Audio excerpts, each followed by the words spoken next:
Hello. Welcome to your first online lesson. So what we're going to do today is we're going to try and cover lesson 22, which is electromagnetic radiation. So first off, what's electromagnetic radiation? I guess the best way of describing it is energy. You've heard about energy before, and like say for example, like heat energy, where it's the transfer of energy through moving particles. Electrical energy. Um, Electromagnetic radiation is no different.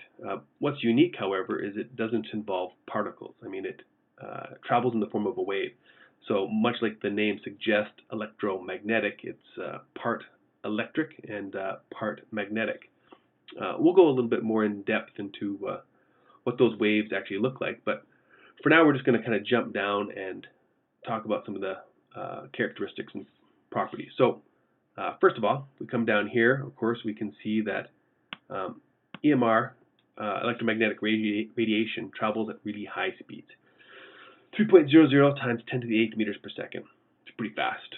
Other things that are important are maybe the different forms in which EMR come in. So one of the most common forms of electromagnetic radiation that we know of is light. So light travels at that speed, but everything does. So that would include things like radio waves, TV waves, and microwaves. Let's just take a look at maybe something that can kind of help you go through this. If you log on to the Physics 30 site and click on the Physics 2000, it should take you to a page that looks something like this. Should take you to here. Up at the top here is table of contents. Let's start there. Now if we pan down, you'll eventually get to what's called Science Trek here. And you'll see here we've got electromagnetic waves and particles. So since we're talking about light, let's just start with the speed of light. So we see here, if we pan down, here's a quick little applet that kind of goes over the speed of light. So change the wavelength. Let's make a big wavelength. If we run one wavelength, internet connection's a little bit messed up. We see a wave travels a certain distance in a certain amount of time. We can see it travel 300 in a time of 100, gives us the speed of light of 3.0 times 10 to the 8th. Now, what should happen if I shrink my wavelength? Guesses? Anyone? Distance traveled, time, guesses. Here we go. Oof, messed up. We see that in particular the distance smaller, but of course the time is smaller. So same thing. If you're going to go with a shorter distance, shorter time, same number. And anything in between, somewhere in between. We get a number like 80 and 170 and 56. There you go. So it's worth kind of maybe going through here. It talks about it in particular with relationship to frequency and time. Jumping back to the notes, we see that this is covered here with frequency, speed of light, and so on. Okay. Now,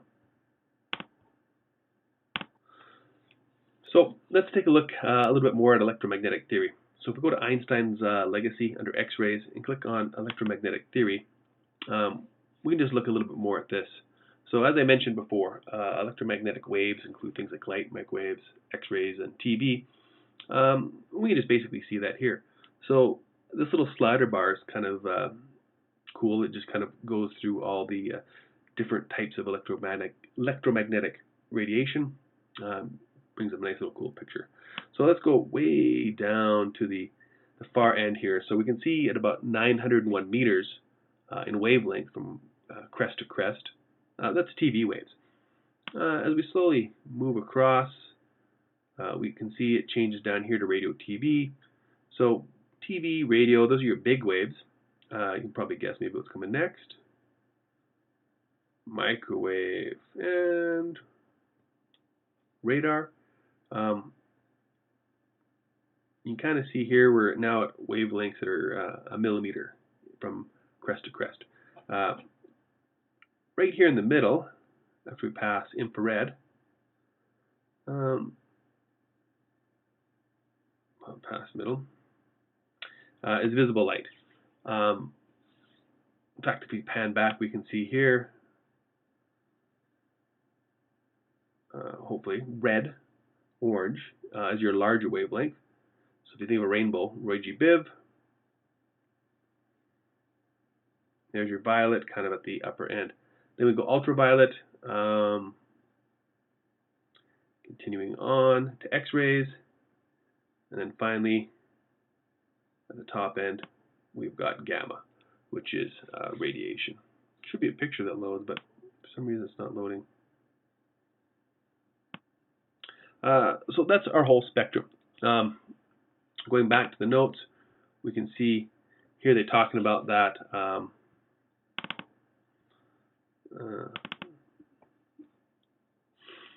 they mention the colors, the Roy G. Biv, but again, that represents only the visible light spectrum, as we talked about. Starts at really radio waves, TV waves at one end, the largest waves, past light to radiation, gamma waves. Now, as far as the relationship between the different waves and things like their wavelength, the basic formula is here. V is equal to F lambda. So velocity is equal to the frequency divided by the wavelength. Now the thing is, if you're paying attention, what's the velocity of electromagnetic radiation? It's 3.0 times 10 to the 8 meters per second. It's the speed of light, which is basically the speed of all EMR. So we actually replace the letter V with the letter C because it's a constant. It's 3.00 times 10 to the 8th. And of course, if you look at the did you know, you'll find out that there's a direct link with the speed of light and E is equal to mc squared, or Einstein's theories. Well, again, we'll talk about that a little bit more. Now, basic work with electromagnetic radiation was done by the following two people, Heinrich Hertz and James Maxwell. Hertz, you've probably heard of that before, so obviously it's related to electricity, but in particular the frequency of electricity. A lot of the work started off with AC current, and from there they were able to basically determine that they were producing electromagnetic waves. Continuing on, some brief information here on the different kinds of electromagnetic waves. So radio and radar, which are the largest waves, microwave, infrared, heat, like the big kind of anything that's red in color and kind of gives off heat that can travel through things like, say, for example, glass. Visible light, of course, all our color spectrums. UV, so this is the stuff that is small enough that it can penetrate through your skin, causing damage. Speaking of penetrating through your skin, of course, X-rays can go right through you. However, your bones are more dense, so it's more difficult for the the waves to get through. So if you just think of like a photo film, black is what happens when it gets exposed. So as the X-rays travel through your skin, your muscle tissue, it'll expose the film on the other side, but bone is so dense it prevents it from traveling through. And again, the waves are pretty small, so even cracks and fractures in bones, there's enough space that the X-rays can travel through, and so it shows up on your X-ray. And then finally we have gamma and cosmic rays, which are basically bad stuff. This stuff is running pretty well. The wavelength is so small that it actually can collide with your DNA within your cells, and that of course can cause damage. Of course, sometimes we want that kind of damage, so it's actually used to treat some kind of cancers.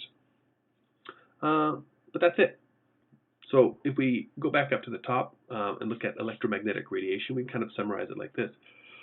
It's a form of energy, doesn't travel through particles, it travels in the form of a wave made up of basically electrical and magnetic fields. All EMR travels at the same speed, which is 3.0 times 10 to the 8th meters per second. And those waves have variation in basically frequency and wavelength. So a larger wave, something with a larger wavelength is going to have a smaller frequency, and something with a small wavelength is going to have a larger frequency. If we just pan down here back to the formula, if you think of frequency, it's c divided by lambda. It's a constant. We could kind of derive some sample equations from there. But I mean, think of it in simplest terms.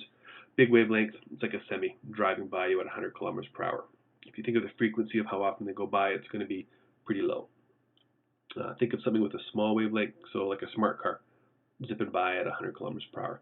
If you think of how frequent they can zip by you, it's going to be a higher frequency. So big wavelength, small frequency. Small wavelength, big frequency. And there we go.